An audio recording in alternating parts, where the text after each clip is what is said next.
Sophia, you came to the Institute as a postdoctoral fellow. Start again. Can I start again? Sophia, you came to the Institute for a postdoctoral fellowship in health policy, and you were part of a group of fellows. When you think back, what do you think were your most remarkable experiences during your fellowship? Wow, I have great memories of being on 3rd Avenue then, in that little old house. But I think one of the things that struck me the most when I stopped to think back to that experience was how truly interdisciplinary it was, and it made me realize how much I value really learning other people's perspectives. We had sociologists, economists, people from other fields within medicine, all in the room, all looking and talking about some of the same issues, but always from a different perspective. And in doing so, I felt that my world kind of opened up, and I could hear and see things in a different way. And that, I thought, was one of the most valuable parts of it. And we, as you know, we had some great characters there. So I have very fond memories of a lot of individuals, and in particular, Phil was always such the padre, the paternal, but in such a really positive and reinforcing and really supportive way. And I think his low-key personality and approach also has really influenced me in thinking about how is someone an effective leader? That it's not about a lot of hot air and bravado, but it's a lot about really modeling the kinds of behaviors that you'd like to see in others. Who was in your class? I had an interesting group. We were a combination of what was then NCHSR, National Center for Health Services Research Fellows, and Pew Fellows. And so I shared an office with Lisa Barrow, which was a lot of fun, and who's still at the Institute or associated with the Institute. And I overlapped with a lot of different folks. Pat Romano, he and I were pretty much the same cohort. There's some others. Laura, what was Laura's last name? Gardner? I guess some of these were Berkeley Fellows, so they weren't all IHPS. That's right. So trying to remember who was who. Mark Lagnini, Melinda Cuthbert. I'm so bad at names. It's totally embarrassing. No. Well, we don't have to go on. It's just, I think you already talked about the fact that this was multidisciplinary. Absolutely. This was interdisciplinary. And the fellows, I think that was a great thing. They reflected that. I had the opportunity to really work directly with Hal, who was a phenomenal mentor and phenomenal teacher. And again, I feel like if there's one thing that I've tried to take away from that is learning from how well he would kind of launch you off and say, okay, now go ahead and do this and take this on and learn from it. And you'd come back to try and articulate the things that you learned in this really jumbled fashion. And he'd speak it back to you in such an organized and concise way that... What were you working on with Hal? I worked on a couple projects, but the one I remember the most, which is the most complex, is he was writing a chapter for the Institute of Medicine on the changing reimbursement for new surgical procedures, which is something that continues to be an issue. I mean, how do things actually diffuse? How do new innovations come about and go into practice? And how do financing mechanisms really affect that? And so I learned a ton. I got to talk to a lot of very busy surgeons who took the time to talk to me. And it was so much information about new cardiac procedures and new transplant procedures and everything else. And I kind of come back with this slightly muddled head back to Hal and say, this is what I learned. And he'd go, mm-hmm. And then he'd speak it back in a way that just would make so much more sense, and so in such a cogent way. And that, I felt really helped hone a lot of my critical thinking skills, a lot of my writing skills, and learning how to take a really complex issue and distill it down into a story that can make sense. How do you think that these fellowship experiences affected you in terms of launching your career trajectory? So whatever that trajectory is or may be. I think that the fellowship did a couple things for me. One is that it really taught me that critical thinking skills are something that can be constantly honed. We had those wonderful journal clubs and writing clubs, which were brutally honest in a very respectful way. And I think that I've tried to carry that theme of thinking critically, providing good feedback in a respectful and useful way has really served me well throughout.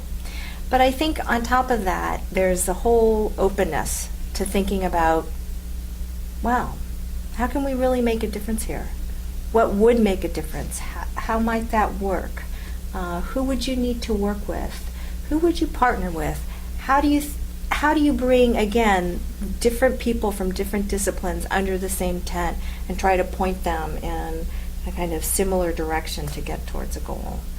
And even though I've had very different kinds of jobs, I think that's been a set of skills and an approach that I've tried to use in every single setting, whether it's been in a health plan, whether it's been at the health department working on HIV services, whether it was even being back here as part of the UCSF faculty in medicine, really trying to take advantage of really smart minds. Smart minds, and how do you move from policy, from research to policy and practice and program? How do you do that, really? I think there is a combination of having the intellectual rigor in understanding what does the data truly tell you, making that data then actionable, and then learning and understanding the environment in a way to figure out, well, what levers do you have available to you to make that action happen? And it's going to vary. I mean, when you're in a nice big bureaucratic structure like the VA, where I was for some time, they're very concrete mechanisms. If you want to get from point A to point B, you've got to go through numerous well-articulated steps. In other places, like the California Healthcare Foundation where I am, you're not part of a bureaucratic system that rules all of California healthcare, for example. And there you've got to think very differently about who do you learn from? How do you help influence their thinking, and how does their thinking influence you? How do you think about what can be done, who is able to do what, and how do you orchestrate much more? It's more of an orchestration of change. It is like conducting an orchestra. Everyone's got their own distinct instrument. They're very skilled at it, but then how do you have that be music instead of cacophony? So. Well said. More specifically, how did the training that you received during the fellowship influence your professional life? When you think back to the specific types of training that the fellows received. Well, again, because I was a joint fellow, I think I had a lot more didactics in statistics and health economics, which really added a lot more kind of fodder to my armamentarium, if you will. I had many more kind of skills and frankly more vocabulary that I could bring to the table as a physician that I otherwise would never have had. And I think having the comfort level in understanding some of these other kinds of concepts, and also again understanding what does the data really tell you, or what does it not tell you, how can you interpret it, with what level of comfort, that has helped me over and over again in everything that I've done.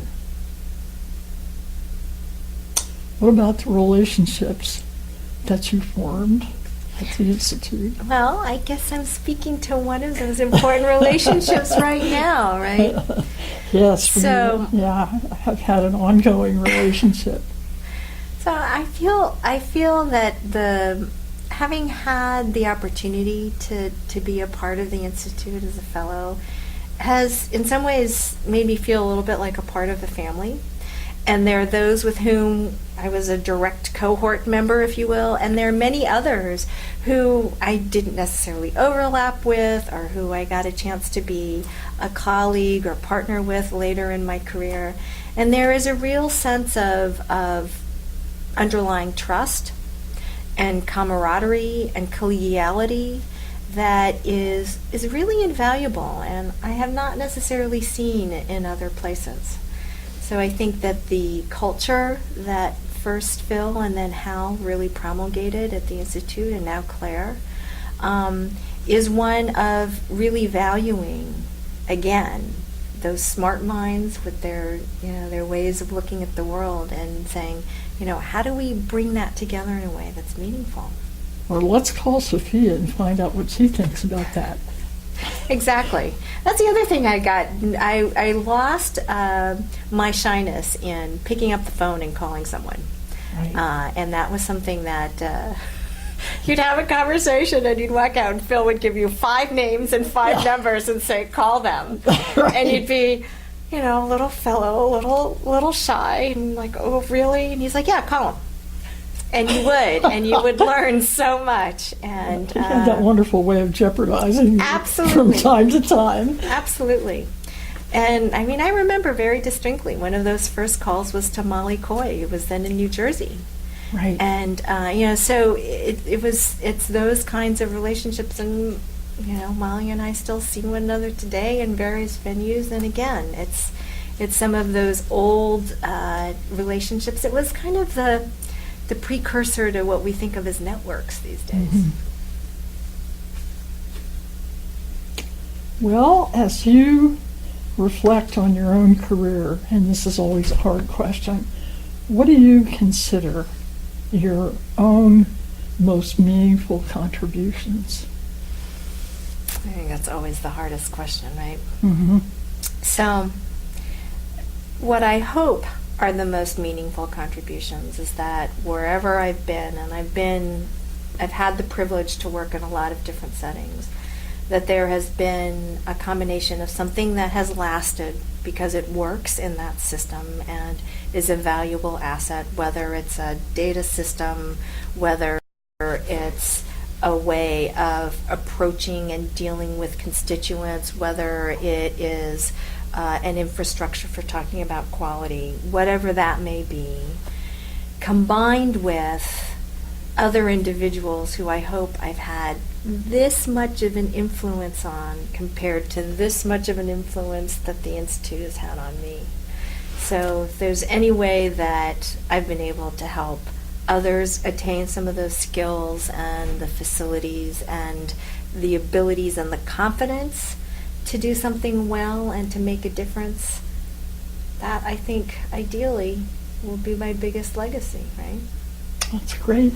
Other thoughts that you want to share with us? I actually think it's also a wonderful thing to stop and remember and pull together the accomplishments and the people.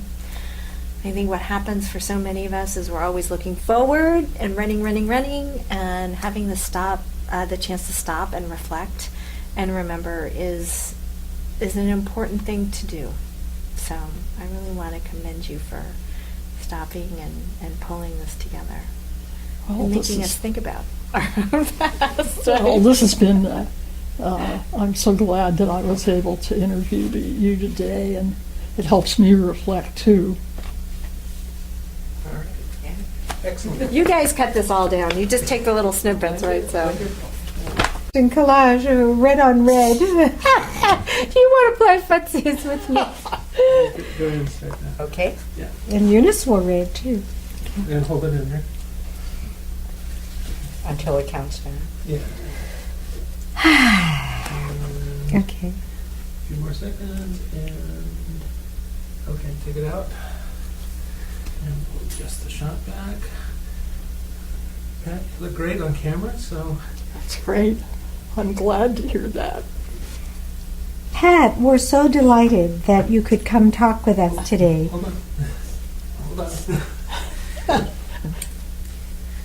But you can warm up. Go ahead and warm up, but and then I'll tell you when we're actually starting. Just give me, drop the finger. That would be. How did you warm up, Sophia? What did you say? What the hell? What did you say? I said, in God's name. Oh. how did I you heard come- about that. Lena said that. In God's What name. what horrible cosmic forces? For God's sake. What cursed cosmic forces? That's it. I was listening to the British ambassador.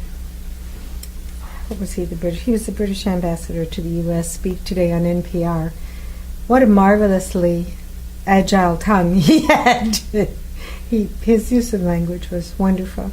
What he said, I'm less sure about. That's right, the accent was great. The accent and the affect were formidable. Sophia and her family are not just going to Paris. They're going to Spain. They're going to Berlin.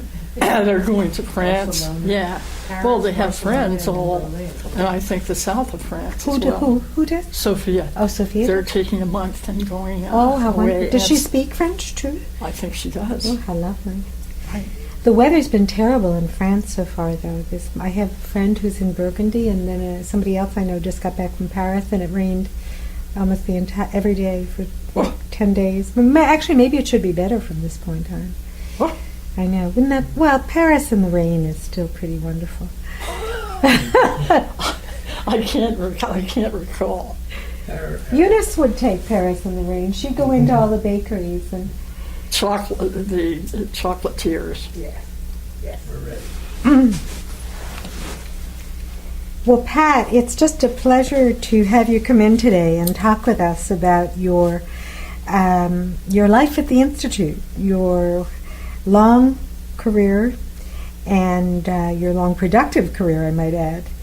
And I know that the history we share is long here, and I, of course, know that you were part of the research staff very early on and for more than 30 years. And I'm wondering if you can describe some of your most memorable experiences at the Institute. Yes, I think I came to the Institute in the spring of 1976 when the health policy program, which came before the Institute, was about 4 years old. And I came as a consultant to work with Dr. Phil Lee to do searches of the literature and other things to help him in the areas that he was working on. And so I think there were about 15 or 20 people at the Institute when I came. And so one of the things that is my most memorable experience it came in, I think, 1977 or 78, and that the health policy program was responding to a request for proposal from the National Center for Health Services Research. And so everybody, it was like all hands on deck as we finished the proposal. And it was well after 5 o'clock. We still hadn't finished. We were working on electric typewriters with corrected tape. And at some point, we realized that we didn't have enough binders to put the multiple copies of the proposal in. And so we descended to the basement of the health policy program with steel wool and began to burnish the rust off old binders that we had used for previous projects. Brought them upstairs, put the new proposals in. We also had the problem of the courier who was waiting to take the box of proposals to the airport. And he was getting increasingly, impatient. And so Phyllis charmed him and also fed him pizza and other treats so that he would wait for the proposal. Now, the good part of this story is we were funded to become a National Health Services Policy Analysis Center, and this was wonderful because it helped us strengthen our health services research capacity and enabled us to work directly with federal agencies. So it had a happy ending. It did, and that all occurred, of course, in the small brownstones on 3rd Avenue, which was the site of the health policy program birth, and that was also the site of many other memorable events, as I recall, where we had some security problems when we worked in the wee hours of the night. And I'm thinking about one in particular that Oh, you yes. really- I remember working late at night, and it must have been 2 o'clock, and I was working again on a proposal, and I had gone to the ladies' room only to emerge and find policemen with their guns drawn who wondered what I was doing in the building at that hour. And I explained I was working, and I guess the alarm somehow hadn't been set, so they didn't know anyone was in the building. So yes, and I can remember sleeping on the floor of various offices. Closets. And in closets.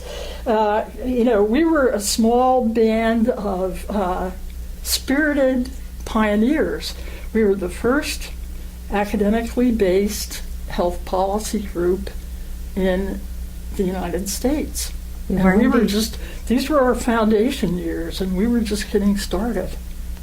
Yes, and spirited is an understatement.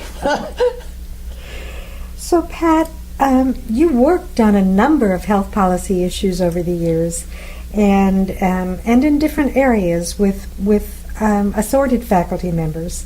And I'm wondering if you do have sort of what a favorite or something that was the most meaningful to you. Might you share that with us? Well, when I think of the Institute from its founding years, I think it had 2 great strengths. And Pat, lean back just a little bit. That's right. And you were kind of leaning forward, and I wasn't. I'm sorry. Okay. That's okay. Go ahead. Start with that. Is that all right? Uh-huh. So when I think of the Institute, I think it had 2 great strengths from its foundation. And the first strength is that people at the Institute were always knowledgeable about the health and healthcare challenges at the local, people at the local level, at the state level in California, in other states, and nationally, and then later internationally. And then the second great strength was the fact that people at the Institute were always in touch with what were health policy issues at local, state, and federal government that decision makers were confronting. Mm-hmm. And they were in touch with those decision makers. And so, having said that, we were able to make many contributions related to the healthcare system, population health, and clinical practice, and we continue to do so. When I thought back about the 3 areas that I worked on where I think we did make a major contribution, the first was our early work with folks in the late 70s at HEW on a broad framework for health promotion and disease prevention. And this background work really led directly to Healthy People, which lays out objectives for health promotion and disease prevention, and is still, of course, issued annually, each year by HHS. So that was the first thing. The second thing where I think we made a tremendous contribution is, excuse me. Yeah, we'll take a sip of water.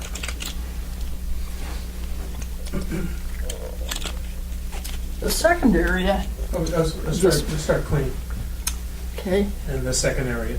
And the second area is HIV/AIDS, beginning with, and this is the contributions we made in San Francisco and other cities in California and other cities and states nationally and more recently internationally, beginning with Ann Satofsky's cost of care studies about AIDS, showing that comparing San Francisco with New York and other cities, and the system, the community-based system that we developed in San Francisco, which became known as the San Francisco model, and had dedicated outpatient and inpatient units at San Francisco General. San Francisco did become a model. This interested, and because of cost issues, this interested the Robert Wood Johnson Foundation. The Robert Wood Johnson Foundation funded 2 programs. One was an AIDS resource program that I directed. The other was a national demonstration program that funded demonstrations in 11 highly impacted cities. And that in turn went on so that finally the federal government provided some assistance, belatedly, to those communities and others. And then finally, in 1990, we had the Ryan White Care Act. So to me, it's a great story about how work in your own community and with people in your own community and responding to what was a crisis in our community taught us and helped, I think, others to learn about effective approaches to the epidemic. And then the third area, which is much more recent, is our work with the California Health Benefits Review Program, where we do studies on medical effectiveness of proposed legislation. Thank you. That's great. That spans many decades. That's really very... Yes, I think it goes from the 70s through the 80s, through the 90s, and then through 2000, through present time. Yeah. So, you collaborated with many people of varying disciplines. You worked very hard. You partnered well. You agonized, played, and laughed. And I guess if I were to ask you what you think you learned from your long-term associations, sort of the most valuable lessons or most memorable lessons with regard to your experience through these associations. The most important thing was about collaboration, and this was, collaboration in different disciplines and in different areas of interest. And the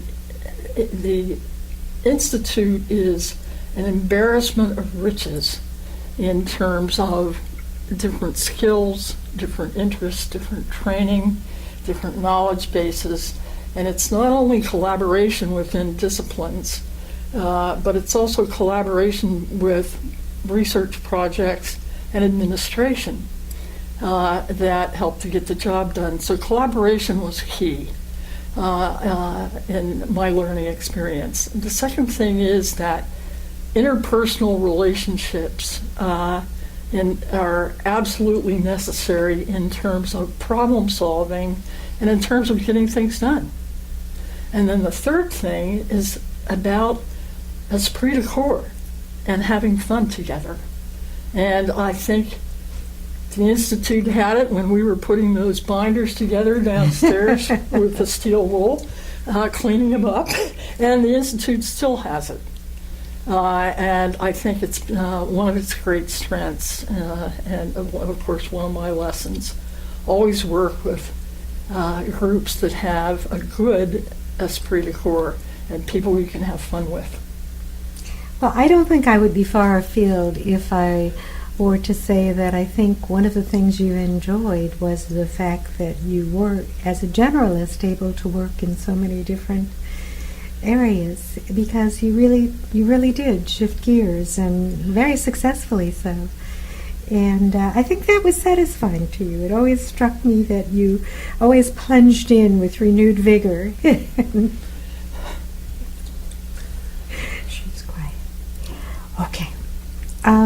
So I'm wondering, from your perspective, what factors do you think are most important to the Institute in the coming decade? Well, I think, first of all, the issue of leadership, the issue of leadership transition.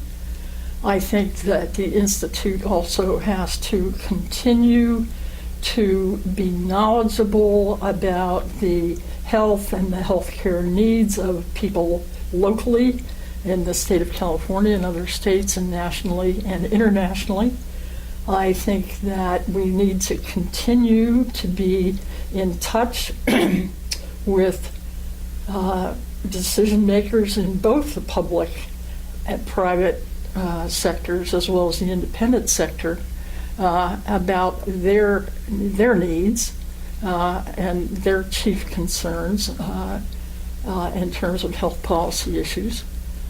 And I think that we need to continue to work at the heart of issues that have to do with and here are this is a laundry list, but have to do with the availability, the access, the acceptability, cost, affordability, effectiveness, quality, effectiveness, and outcome of health care, and also of population health, those issues. We have to continue to be grounded in those areas, which we always have been. That's an impressive assignment. Well, I just wondered how influential the working relationships you developed with colleagues of similar or different perspectives, backgrounds, and interests were in keeping you engaged at the Institute and forming a very long-term connection to the Institute. And I wondered if you maintain these relationships. Well, they were at the heart of my work, those relationships. And I've continued to maintain many relationships after my retirement 2 years ago. And they were not only life-changing, but they have been also a great gift to me as a person. And there's something else that I want to add, Phyllis, to my talk about my work. This is not only at the Institute, but it's also related to HIV/AIDS. When I first worked with people through the AIDS Resource Program, and there I was providing dollars and resources and training and materials to people in San Francisco and in other communities and states. Later, I went and actually worked and did technical assistance in 8 states and 13 communities, face-to-face, and around HIV prevention planning and HIV care. And there I learned about respectful engagement as a ground rule for working with people in groups. And the other thing I learned is that there are communities of interest. There are communities of caring. And here I mean people who are deeply affected by issues and people who deeply care about issues. There are communities of action, and there are communities of learning, and it's a magic circle. And I was able to experience being in that magic circle, and I think contributing to that circle. And that too was a life-changing experience. And with great impact on others. Thank you. Okay. Excellent. Very good. Well, I know Did you get all your thoughts out? Or? So I have one question. Well, I know I was a little nervous. I hope that. No, I think you did really well. I have one question that we didn't. On camera? No, at your pad. Off camera? Let's see. Let's keep it rolling. Yeah. So I have one question, which is actually, maybe it's more of a statement than a question, and that is the work that you did in the last years with the Institute focused around diversity, and Yes. that was a very important contribution that you made on so many levels, and it was a formidable assignment, and I think that the products will be long-lived historically and useful in countless ways that we don't even know at the moment.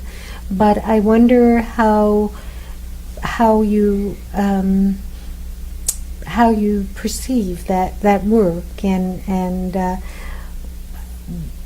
whether it was a satisfying concluding chapter for you. It was.